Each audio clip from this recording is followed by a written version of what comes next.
Bom, olá a todos. Então, assim, a gente vai dar continuidade ao capítulo 20, né, que a gente já dividiu em duas partes. Essa, então, é a segunda parte. E vou dar um esclarecimento sobre os vídeos, tá? Na hora de subir os vídeos lá para o YouTube, eles estão travando por causa de algumas músicas com direitos autorais. Então, a nossa oração final, ou ela vai ser feita sem a musiquinha de fundo, né, que tira um pouco do charme, que eu acho, né? Tira um pouco da nossa calma, ou então a gente faz com o vídeo sem a gravação, tá bom? Então alguns vídeos que estão lá no canal já, eles estão já editados, o próprio YouTube ele deixa essa alternativa para editar e tirar a música com direito autoral, tá bom?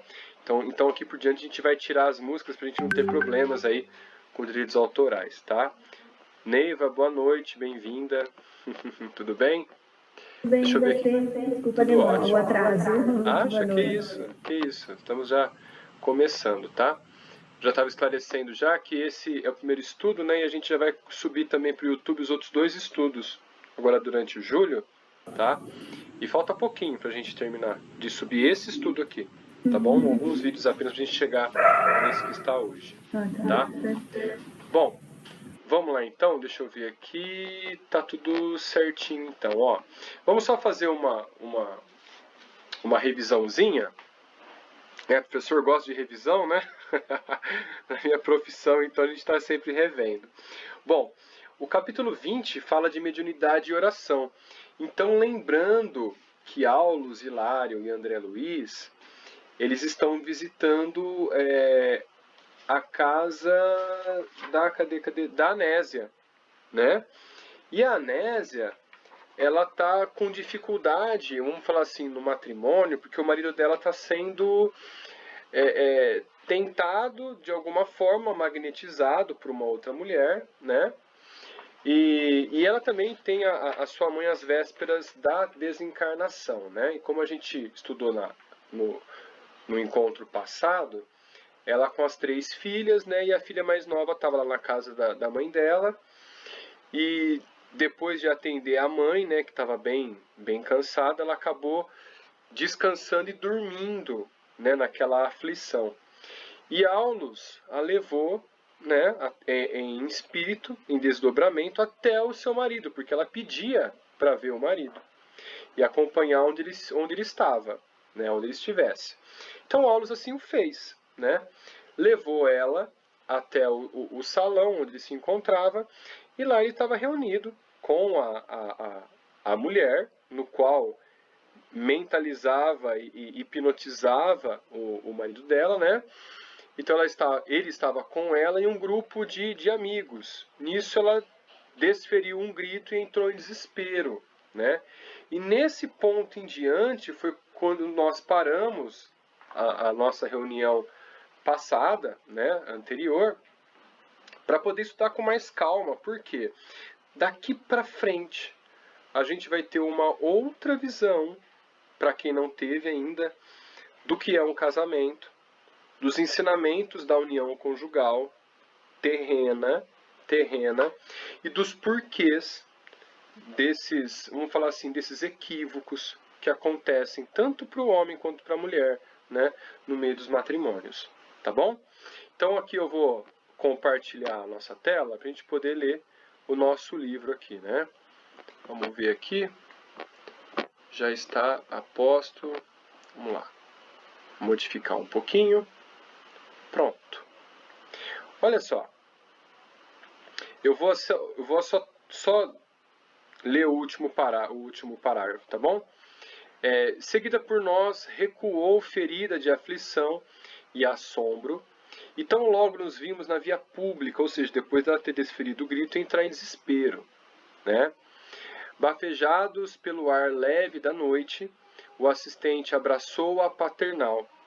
Notando-a mais senhora de si, ou seja, com autocontrole, embora o sofrimento lhe transfigurasse o rosto, falou-lhe com extremo carinho.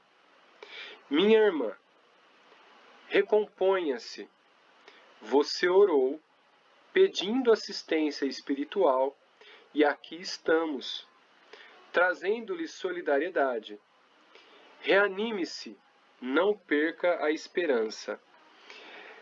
É estranho, ao nosso ver, quem tem alguns conhecimentos espíritas, se deparar com a fala de Aulus desta forma, em uma cena típica que aparenta ser a traição. Eu não vou falar que é a traição porque o livro não demonstrou isso, ele estava junto, mas não estava colocando em algo a mais, né? Falou que o grupo onde o marido estava, vamos falar assim, em íntimas relações, mas afetivas, né? Bom, enfim. E ali ele coloca algo para ela se acalmar, para não perder a esperança diante de um fato que demonstra a traição. É estranho, né? Complicado. A doutrina espírita, a gente, ou a espiritualista, a gente defende tanto vamos falar assim, a segurança do bom caminho, né? A fidelidade, né? E Aulus propondo para ela não perder a esperança diante de uma cena dessa. Enfim, continuando. Esperança, clamou a pobre criatura, em lágrimas. Fui traída, miseravelmente traída. Olha só. O entendimento entre os dois prosseguiu comovente e expressivo. Traída por quem? Olha só. Traída por quem? Até parece que nesse momento o Aulus está defendendo o rapaz, né? Por meu esposo, que falhou aos compromissos do casamento. Olha a resposta de Aulus. Mas você admite, porventura, que o casamento seja uma simples excursão no jardim da carne? Simples excursão.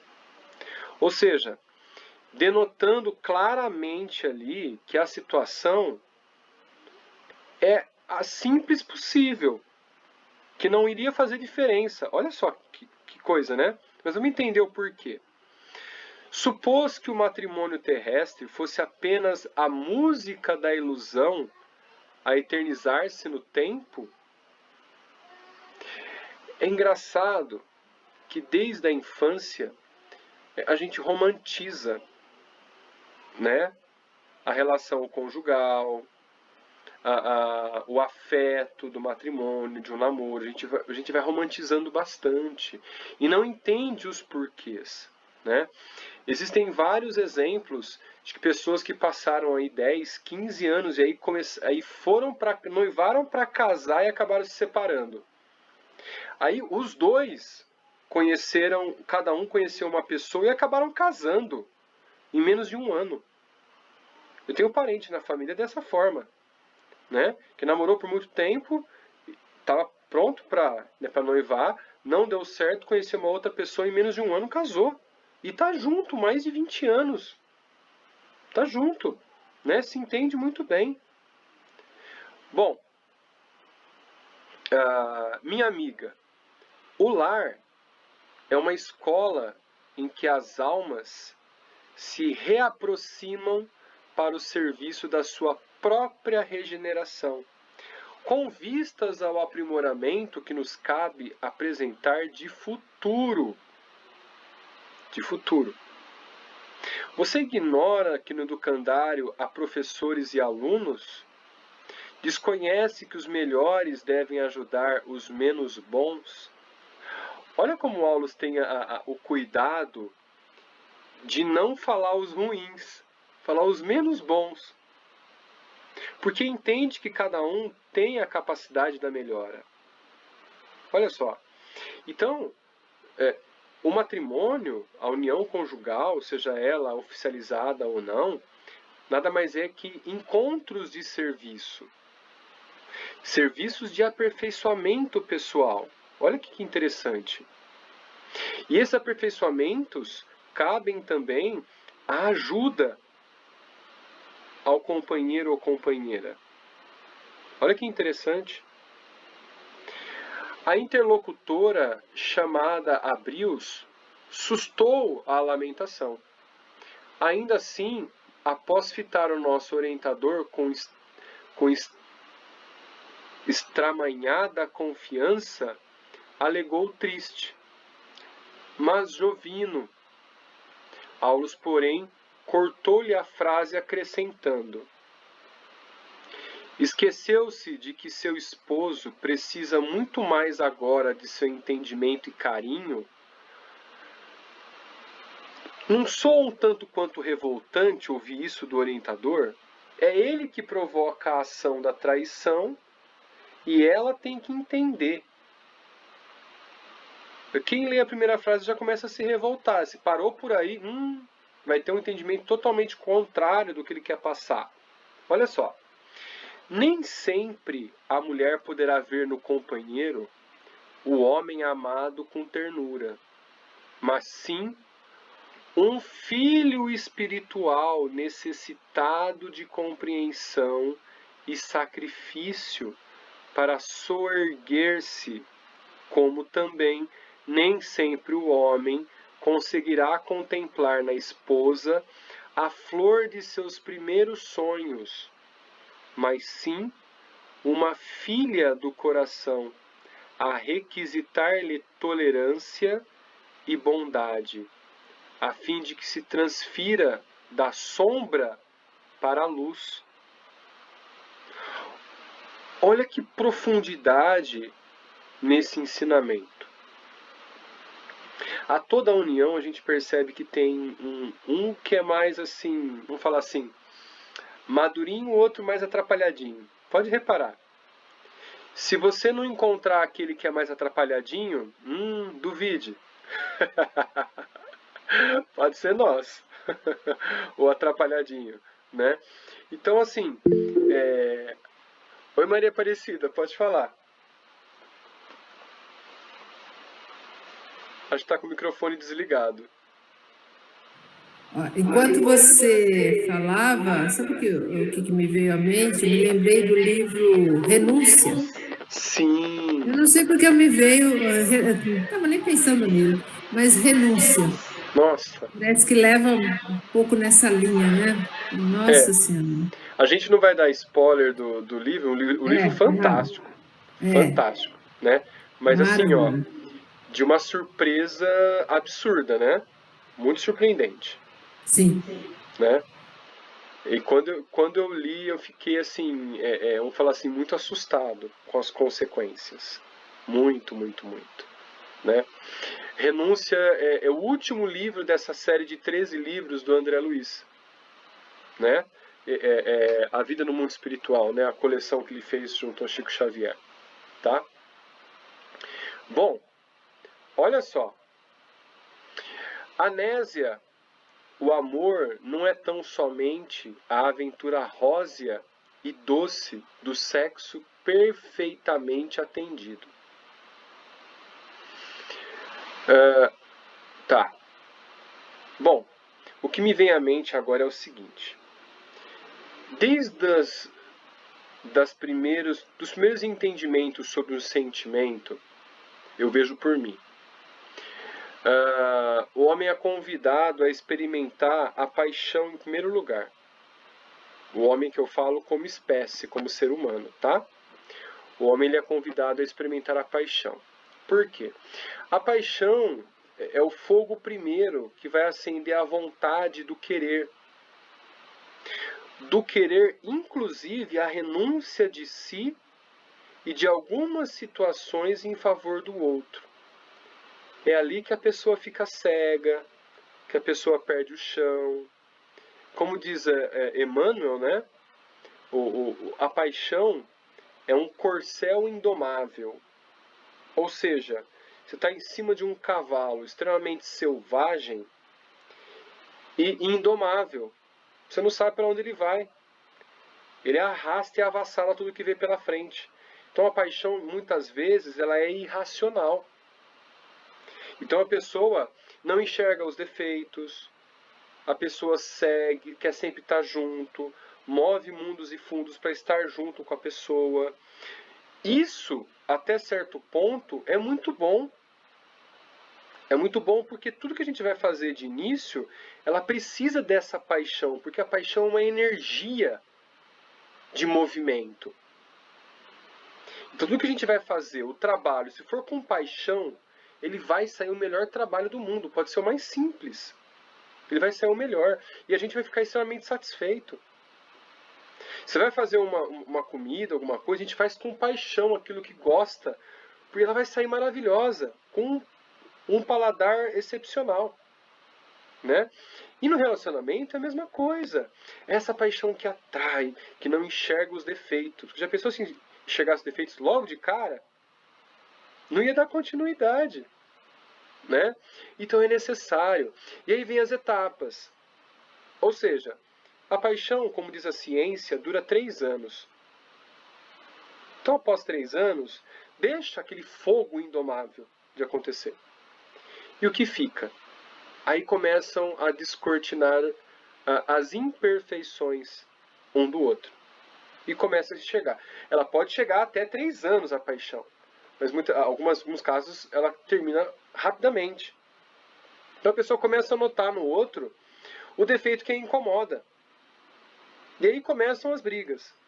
Começam as discussões. E muitas vezes não, sempre necessárias para aparar as arestas. Por quê? Porque a paixão vai dar lugar ao amor. Porque se não tiver amor, o casal se separa. Pode reparar. O casal vai se separar. Porque não tem mais ao que se apegar. Porque se resta amor e não mais a paixão, aí ocorre o entendimento da imperfeição, a tolerância. Como diz os mais velhos, né? O casamento é a paciência da imperfeição do outro. Você vai casar com as imperfeições, não com a maravilha que é a pessoa. Que isso são em alguns momentos. Tolerar o que é bom é fácil. Tolerar o que é ruim, aí é um pouco mais complicado. Então a gente tem que comer 1, 2, 3 quilos de sal por dia, em alguns casos, né? Mas por que isso é necessário? Para mexer com o orgulho de ambos. O altar sagrado da família é um melhoramento interno. Quem mais vai lhe dizer as imperfeições, se não o companheiro ou a companheira? Aquela pessoa que te ama muito.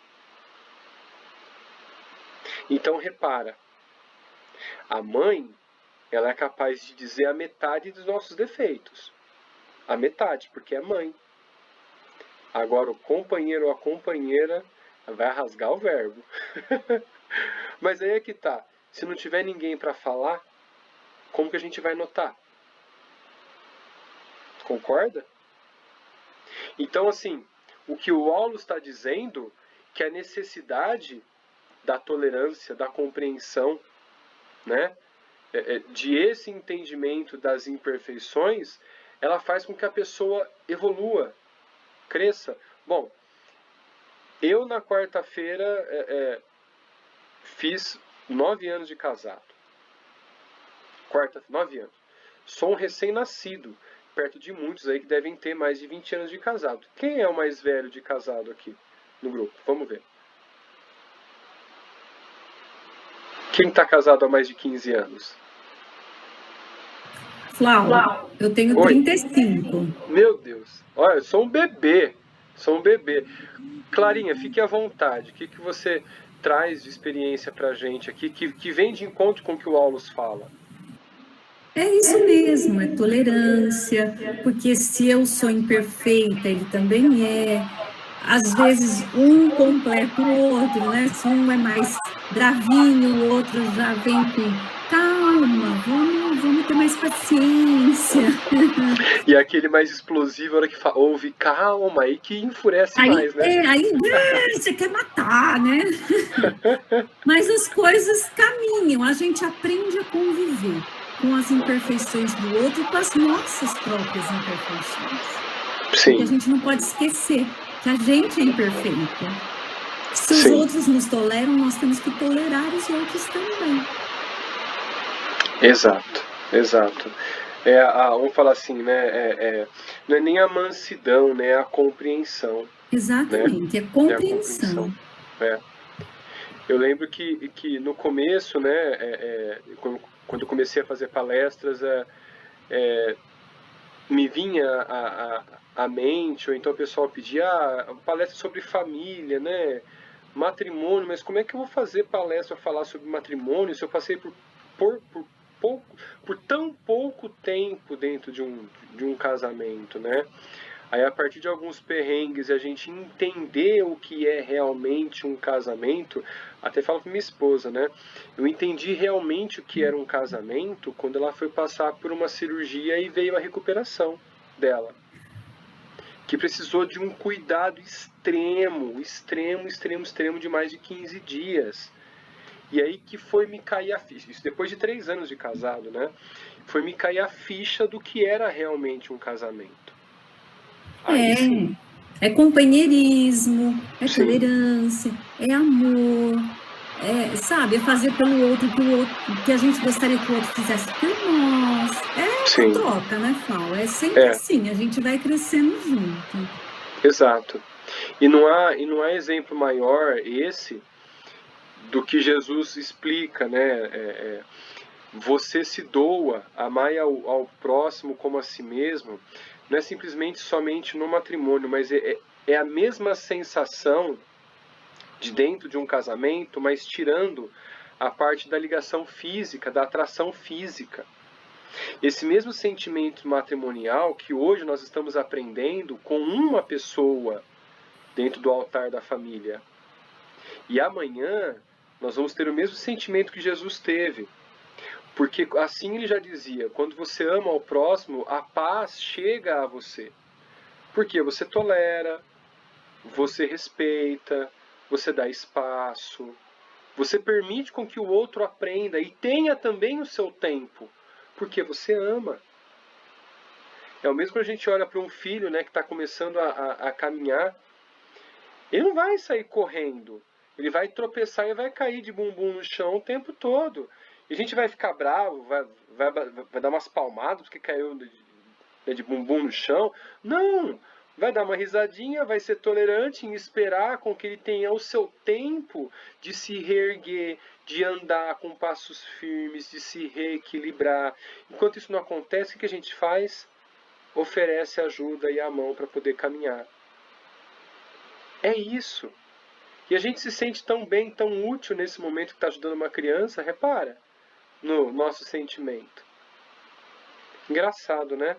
Esse amar ao próximo que nos faz muito bem, nos faz viver. Interessante. Isso acontece não só com as pessoas, mas naquilo que a gente faz no nosso dia a dia. Quando a gente entende a nossa profissão e ama a nossa profissão, isso acontece quase que o tempo todo. Quando você para naquele dia muito cansado, você trabalhou muito.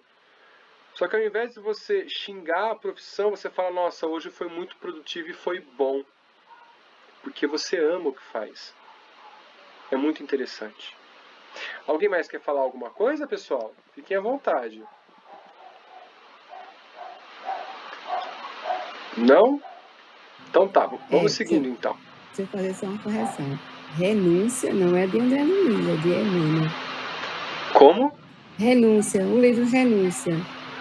Eu entendi você dizer que era de André Luiz. André Luiz, não é? Não, é de Emmanuel. Não, peraí. Desculpa, confundi, de Emmanuel, verdade. Um livro maravilhoso. Renúncia, verdade. André Luiz é Sexo e Destino.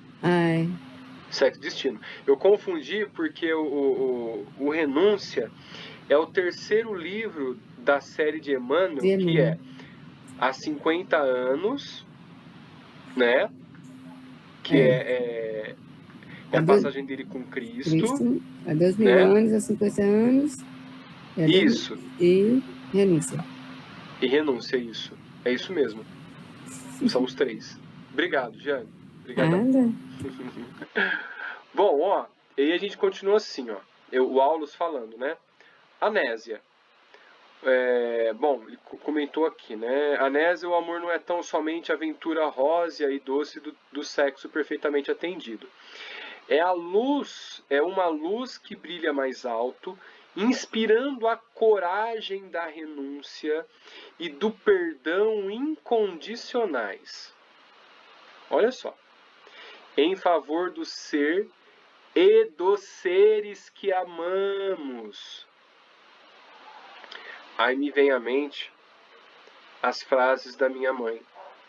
Minha mãe hoje é separada, né, do meu pai. Mas quando era pequena, tinha os atritos e ela vamos falar assim, eu vou dizer, acabava soltando, né, desabafava assim: eu não me separo de seu pai por causa de vocês. Para uns pode ser uma desculpa, né, para outros, mas olha o que o Emmanuel diz aqui, o André Luiz, o Aulus, desculpa. É da coragem, da renúncia e do perdão incondicionais em favor do ser e dos seres que amamos. Jovino é uma planta que o Senhor lhe confiou às mãos de jardineira.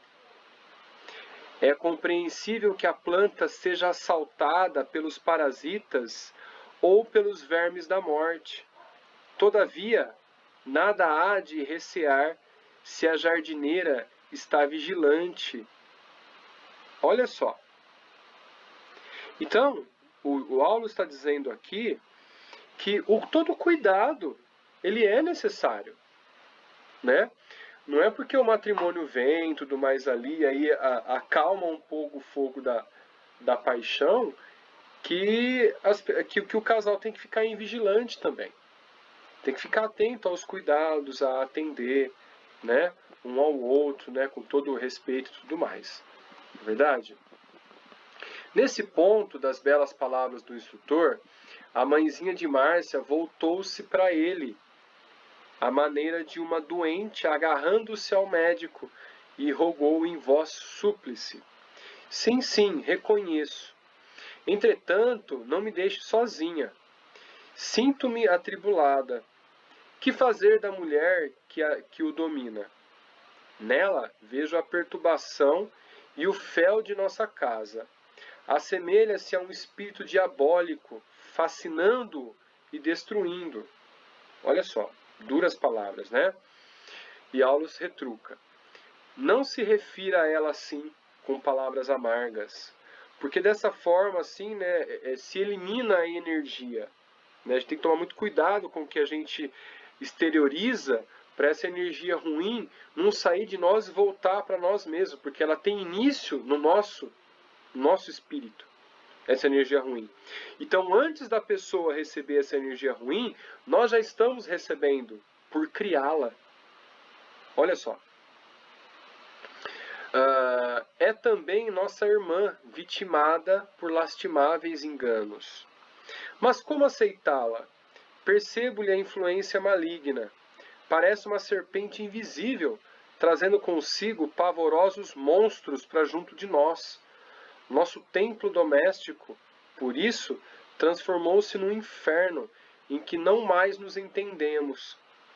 Tudo agora é fracasso, desarmonia e insegurança. Que fazer de semelhante criatura? Olha só que desespero, né, da mulher. Compadeçamo-nos dela. Terrível ser-lhe-á o despertamento. Olha só as causas e consequências. Então, nesse despertamento, seria o acordar para a vida ou acordar no pós-vida, onde toda a ilusão acaba. E aí a pessoa enxerga literalmente o que é de verdade. E isso acontece com mais sutileza encarnado e com muito mais fervor quando é desencarnado, quando desencarna, tá? E ela fala, compaixão, e Aulus explica, e que outra melhor represália, se não a essa? Não seria mais justo situá-la na reparação dos próprios erros? Né? A Nésia fala. Não seria mais certo relegá-la ao lugar escuro que merece? Olha, tá bem bem nervosa mesmo, né? Aulus, porém, tomou-lhe a destra, inquieta e esclareceu. Abstenhamo-nos de julgar, consoante a lição do mestre que hoje abraçamos. O amor deve ser nossa única atitude para com os adversários. A vingança, Nésia, é a alma da magia negra. Mal por mal significa o eclipse absoluto da razão. E sob o império da sombra, que poderemos aguardar senão a cegueira e a morte, olha só, a obscuridade da vingança, o equívoco, o engano, gera energias terríveis, capazes de prender o espírito por séculos, em alguns lugares ou até mesmo em algumas cenas. Como vi em uma cena do André Luiz, se eu não me engano, em Mensageiros da Luz, se eu não me engano foi isso, quando ele foi ajudar uma mulher no umbral e ela carregava um filhinho nos braços, um bebê nos braços. E quando enfim ela deu por si numa sanidade de luz, que ela conseguiu acordar, ela nada mais viu que aquela criança que ela segurava era um pouco de barro nas mãos. Tamanho era a vidração que ela tinha, né? Ela ficou paralisada, cristalizada, na cena do filhinho nos braços com ela. E ela imaginou que aquele monte de lama e gravetos e folhas fossem o filho dela. Olha só, Maria Aparecida, fica à vontade.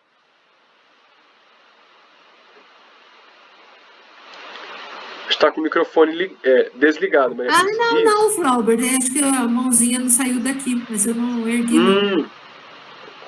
Tá, tudo bem, então. Aí, saiu. Pronto. Saiu. Obrigada. Vamos lá. Não, que isso. Giane? É que esse episódio que você falou, né, relato agora, tem um outro também, que se eu não me engano, acho que é no mesmo livro, que relata também um homem agarrado com a lama, mas ele achando que era a fortuna dele. Isso, verdade. Né? Ele achava que era a fortuna dele, o dinheiro, o ouro, e ele agarrado com essa lama e não queria que ninguém chegasse perto para que nem fosse roubado. Exato. Né? Ele até fala sobre alienados mentais, né? Que se transfigura lá as imagens que ele quer e as pessoas ficam olhando, né? Não entendendo o homem agarrado com a lama e outra mulher com um pedaço de lama junto do braço. Acho que é no mesmo capítulo, né? Ele cita os dois, se eu não me engano. Né? Bom, faz muito tempo que eu estudei esse livro. A gente pode voltar a estudar, né? Olha aí, tantos ensinamentos assim. Bom, e aí ele continua aqui, ó. Por mais aflitiva que seja a lembrança dessa mulher, recorde-a em suas preces e em suas meditações, por irmã necessitada de nossa assistência fraterna. Ainda não readquirimos nossa memória integral do passado e nem sabemos o que nos ocorrerá no futuro. Em diversos momentos, eu me pego com a sensação de já ter visto algumas figuras no decorrer do dia, mas eu não os conheço. E é a primeira vez que eu estou vendo nessa vida. E eu tenho a sensação que eu conheço há muito tempo. E quando são apresentados as pessoas, ou quando até mesmo dentro do âmbito de trabalho, no caso meu, como professor, parece que você conhece a pessoa há muito tempo. Há muito, muito tempo. E a pessoa nota-se uma confiança tão grande que nem a pessoa sabe de onde vem. Ou então uma desavença. Não pode acontecer. Né? Então a gente não lembra do passado por causa do nosso véu do esquecimento, né? Que é muito importante para que a gente possa configurar o nosso livre-arbítrio e colocar em prova o que aprendemos literalmente, né? Então, olha só. Quem terá sido ela no pretérito? Alguém que ajudamos ou ferimos? Quem será para nós no porvir? Nossa mãe ou nossa filha? Não condene. O ódio é como um incêndio que tudo consome, mas o amor sabe como apagar o fogo e reconstruir. Pensando nisso, no primeiro livro do André Luiz, Nosso Lar, a mãe de André Luiz diz para ele que ela vai voltar, né, no matrimônio com o pai.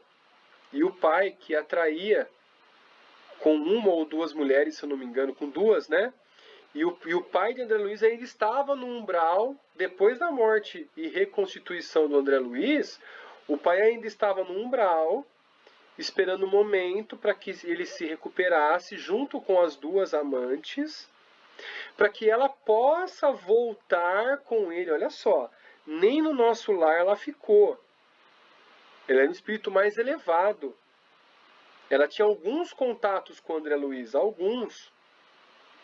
E ela ia voltar à reencarnação, sendo esposa do pai do André Luiz, recebendo as duas amantes como filhas. Olha que amor. Amor à situação. Para ajudar o pai do André Luiz, o seu ex-esposo, a se reerguer, a evoluir. Olha que coração, né? Segundo a lei, o bem neutraliza o mal, que se transforma, por fim, em servidor do próprio bem. Ainda que tudo pareça conspirar contra a sua felicidade, ame e ajude sempre, porque o tempo se incumbirá de expulsar as trevas que nos visitam, à medida que se nos aumente o mérito moral. Quando aumenta o nosso entendimento, as coisas parecem ter mais sentido e a calma vem muito mais à tona. E o nosso lado racional, ele se sobressai no lado instintivo que nós temos, do ódio, da raiva, né? A Nésia, assemelhando-se a uma criança resignada, pousou no benfeitor os olhos límpidos, como a prometer-lhe obediência, e Aulus, afagando-a, recomendou: volte ao lar e use a humildade e o perdão, o trabalho e a prece, a bondade e o silêncio na defesa de sua segurança. A mãezinha eterna e as filhinhas reclamam-lhe amor puro, tanto quanto o nosso Jovino, que voltará mais experiente ao refúgio de seu coração. Mais experiente. Certa vez, eu ouvi em uma reunião que uma pessoa não conseguia fazer o atendimento fraterno se a pessoa no qual estava confidencializando algo de uma ação de traição.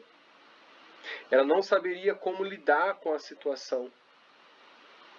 Repara como acho que já foi comentado isso há muito tempo, né? Há muitos vídeos atrás, acho que nos capítulos primeiros deste livro, que é muito importante a pessoa ter o equilíbrio e o conhecimento para o atendimento fraterno, de saber ouvir e não fazer rótulos e muito menos pensar o mal sobre alguma ação, mesmo que de caráter se fugiu naquele momento, onde a honestidade faltou. A gente não conhece os porquês e muito menos as intenções e as necessidades da pessoa e daquele momento para chegar a esse extremo, ou chegar a esse deslize, ou a um fato, seja ele simples ou seja ele muito grave.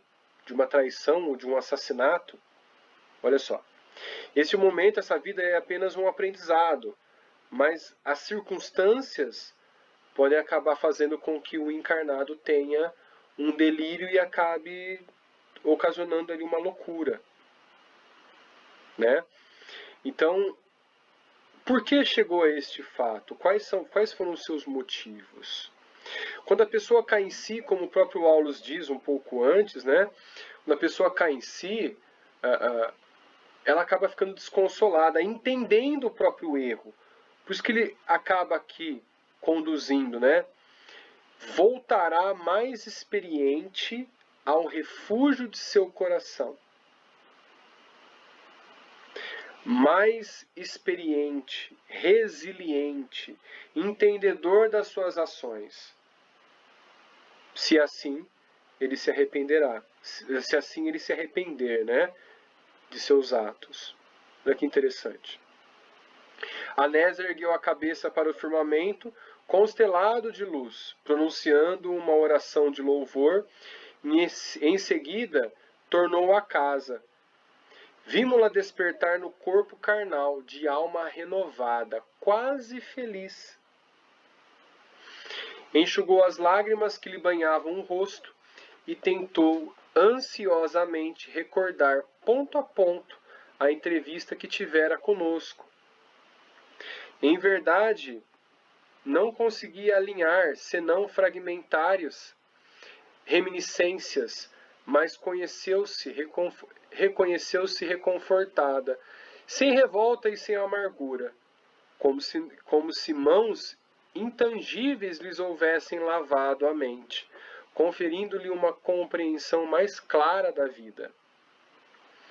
Recordou Jovine e a mulher que o hipnotizava, compadecidamente, como pessoas que lhe exigirem tolerância e piedade.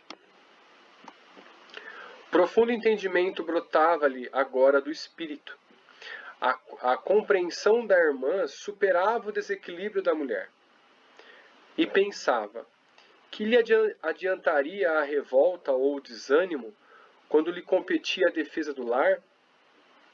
Fazendo justiça com as próprias mãos, não prejudicaria aqueles que lhes constituíam a riqueza do coração, os filhos e até mesmo o marido? Em qualquer parte, o escândalo é a ruína da felicidade. Não devia render graças a Deus por sentir-se na condição da esposa digna? Sim, de certo, a pobre criatura que lhe perturbava o marido não havia acordado ainda para a responsabilidade e para o discernimento. Necessitava, pois, de compaixão e de amparo, ao invés de crítica e azedume. Olha o entendimento do resumo que ela fez após acordar, depois da conversa com Aulus em espírito. Olha só. Então, foi como se ela, no corpo carnal, absorvesse a intencionalidade da conversa, que ficou gravada no corpo mental dela. E ela transfigurou isso em pensamento racional, não instintivo. Consolada e satisfeita, passou a medicação da genitora, ou seja, da mãe, né? Hilário, admirado, exaltou os méritos da oração ao que Aulus enunciou. Em todos os processos de nosso intercâmbio com os encarnados, desde a mediunidade torturada à mediunidade gloriosa, a prece é a abençoada luz, assimilando correntes superiores de força mental, que nos auxiliam no resgate ou na ascensão. Indicando a dona da casa, agora em serviço no aposento, meu colega observou: vemos então em nossa amiga preciosa mediunidade a desenvolver-se. Como acontece a milhões de pessoas, disse o orientador, ela detém consigo recursos medianímicos apreciáveis, que podem ser inclinados para o bem ou para o mal, competindo-lhe a obrigação de construir dentro de si a fortaleza de conhecimento e vigilância, na qual possa desfrutar em pensamento as companhias espirituais que mais lhe convenham à felicidade. É a famosa frase: diga-te com quem pensas, que eu te direi com quem tu andas. Que o coração vai, o espírito vai onde o coração se encontra, né? E pela prece busca a solução, os enigmas que lhes flagelam a existência. Aulo sorriu e ajuntou. Encontramos aqui precioso ensinamento acerca da oração. Anésia, mobilizando-a, não conseguiu modificar os fatos em si, mas logrou modificar a si mesma. Essa parte é muito interessante, olha só. Ela se modificou.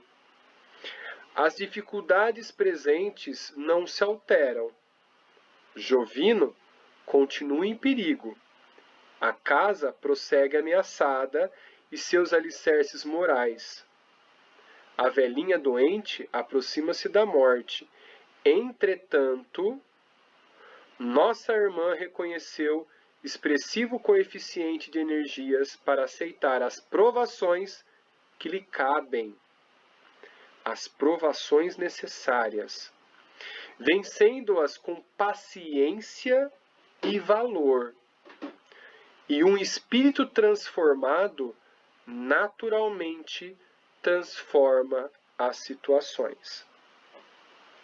Depende do ponto de vista no qual nós estamos observando uma situação para que ela se transforme em uma simples situação corriqueira ou num desastre mortal.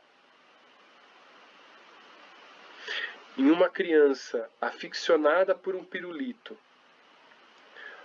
quando ela desembala o pirulito e sem querer deixa cair no chão, estilhaçando o pirulito, qual que é a reação primeira dela? Choro, desespero, parece que o mundo vai acabar. E nós, que não estávamos aficionados por esse pirulito, a gente observa a cena como algo, um fato que aconteceu corriqueiro. Percebem? Interessante, né? Então, quando a gente vai fazer um atendimento fraterno ou dá ouvidos a expressivas, vamos falar assim, problemas de algumas pessoas, às vezes as pessoas chegam até nós e se abrem, nós precisamos mostrar diversos lados do mesmo problema, inclusive da pessoa que causa o problema, que não seria apenas o problema conjugal, mas assim situações de trabalho, de família, né, de interpretações diferentes, para que a pessoa tenha vários fatos a analisar, mas não apenas o seu olhar, que isso é muito importante. Isso aumenta a resiliência das pessoas, né? Bom, o assistente, contudo, interrompeu-se e lembrou-nos do horário de volta. Por solicitação de Teonília, examinou a doente e concluiu que a desencarnação de Dona Elisa estava próxima. Externei o desejo de analisar-lhe o campo orgânico. Todavia, o instrutor recordou-nos a hora avançada e prometeu voltar conosco em tarefa de assistência à velhinha na noite próxima. Então, no próximo capítulo, com certeza, nós vamos acompanhar ali a desencarnação de Elisa, né? A mãe da nossa querida, né? Nossa, já esqueci o nome da moça, de Anésia, né? Da mãe de Anésia, tá bom? E aí, como foi hoje? Algo a comentar?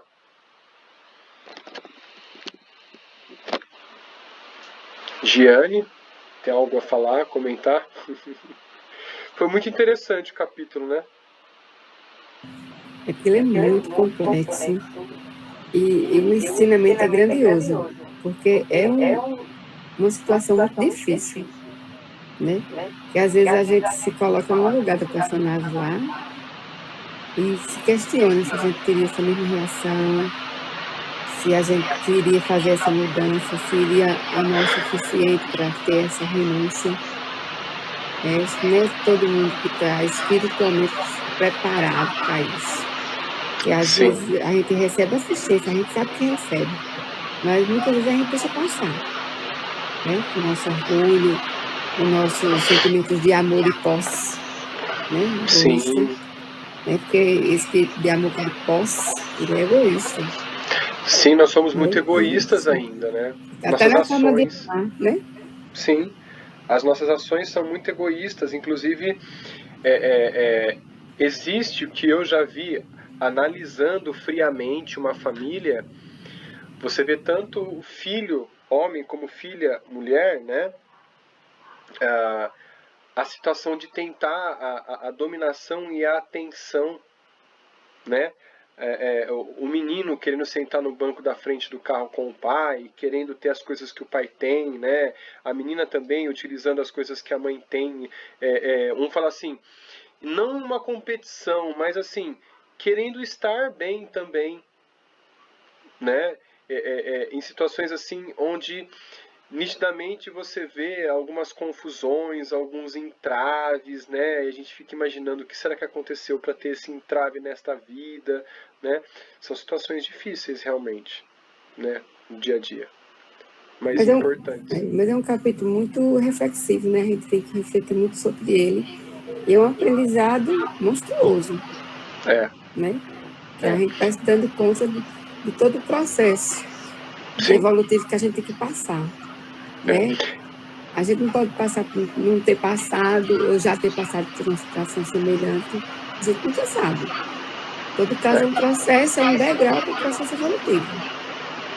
Eu acredito que assim... É um capítulo muito intenso. Sim. Acredito também que nós passamos pelas necessidades que nós conseguimos suportar. Então toda a aflição ela já é prevista desde antes da nossa reencarnação, para que a gente possa fortalecer e fixar o aprendizado no espírito. Pois é. E ainda tem muita gente que não consegue, né, ter essa firmeza, mesmo recebendo assistência, falha, cai. Em renúncia a gente vê isso. Né? Eu vi alguns vídeos aí de algumas pessoas, né, espiritualistas, espíritas, né, explicando sobre os espíritos completistas. Espíritos completistas são aqueles que completam em toda a sua integridade os objetivos reencarnatórios. E quando isso acontece, eles chegam na espiritualidade com festa. Né? Os espíritos recebem ele numa festa grandiosa. Ele é um completista. E menos de 20% dos reencarnantes chegam como completista. Olha só, como a gente tem que pelejar muito ainda, né? A gente tem que trabalhar muito ainda. Esse capítulo, ele é muito intenso e ele tem que ser lido mais de uma vez. Ele tem que ser lido, relido. Com cuidado. Com muita calma, porque ele é muito, muito intenso, ele é muito cheio de ensinamento, muito... Enfim. É um capítulo que a gente tem que ler racional e com muito amor para poder entender o próximo. Porque a gente fica imaginando na pele da pessoa... Não é fácil. Não, mas a gente também precisa imaginar na pele do marido. E principalmente da outra. Sim, exatamente. Porque assim, se a gente... Vamos analisar friamente. Eu não estou aqui defendendo ou falando, ou então apoiando, pelo amor de Deus. A gente está tentando ver de outras ações. Imagine todos nós estando na pessoa.